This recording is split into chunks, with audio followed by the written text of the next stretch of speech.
এই বৃষ্টির মধ্যে দেখছি শীতলটাও এসছে। সে কি রে, ও তো আসার কথা নয়, ও তো বৃষ্টিতে বেরোই না। আরে গুড মর্নিং রিকি। একটু আগে বৃষ্টি হচ্ছিল, আমি তো ভাবলাম বাড়ি চলে যাব। আমার যা গানের গলা, না হলে গলাটাই খারাপ হয়ে যায় আমার। হ্যাঁ তা ঠিক, আমিও ভাবছিলাম যে তুই এই বৃষ্টির মধ্যে কোথা থেকে চলে এলি। তা আজকে তুই হঠাৎ একা, তো দাদু কই? দাদু আসে তোর সঙ্গে? দাদু দাদু আসছে পিছন পিছন। বয়স তো হয়েছে, উনি আস্তে আস্তে আসছেন, বুঝতে পারলি? তুই বলছিলি না দাদু আসেনি, ওই দেখ দাদু ঠিক চলে এসছে। দাদুকে ছাড়া আমি চলতেই পারি না। হ্যাঁ গৌরিকু বাবা, শিথিল ঠিকই বলেছে। আমিও ওকে ছাড়া এক মুহূর্ত থাকতে পারি না। আসলে কি বলতো, বয়সটাও তো হয়েছে, ওই জন্যে আস্তে আস্তে আমি আসি। তা দাদু ভাই, আজকে আপনাদের প্রোগ্রাম কি আছে এরপর? এই মর্নিং ওয়াক করে তো বাড়ি চলে যাবেন, নাকি বাজার যাবেন সেদিনকার মতন?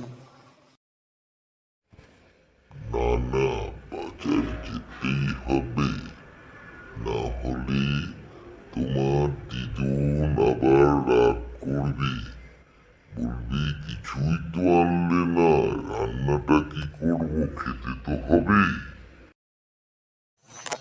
ওই দেখ রশিদ আঙ্কেলও চলে এসছেন। কি বলি বলতো, আমি তো ভেবেছিলাম রশিদ আঙ্কেল আসবেই না বৃষ্টির মধ্যে। না বেটা, আমি চলে এলাম। বৃষ্টি কোথায়?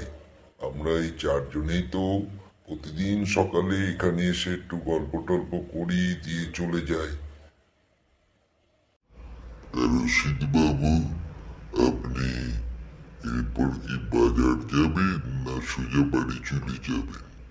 আর বাড়ির খবর সবাই ভালো আছে তো? আরে বলেন কি, বাড়ির খবর ভালো থাকবে না মানে?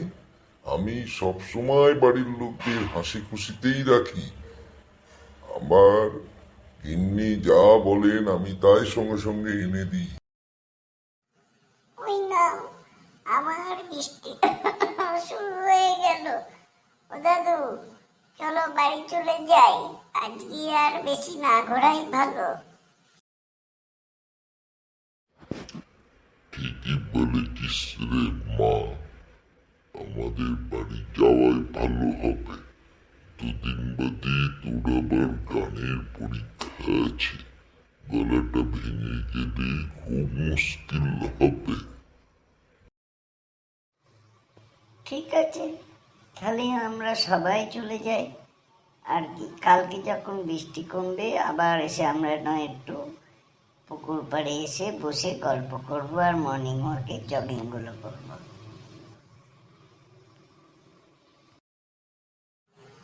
ঠিক আছে, বাই। আমারও ঠান্ডাটা লেগে গেল, তাহলে চলি।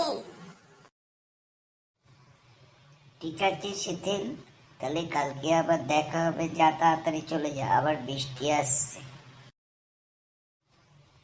আপনাদের কাছে আমার একটাই অনুরোধ, ভিডিওটা ভালো লাগলে একটু শেয়ার করবেন আর একটু লাইক দেবেন, কারণ আমি নিজের মতেই বানাচ্ছি ভিডিওটা। আর একটু কষ্ট করে চ্যানেলটাও একটু সাবস্ক্রাইব করে দেবেন। আমার চ্যানেলের নাম তার কাটা।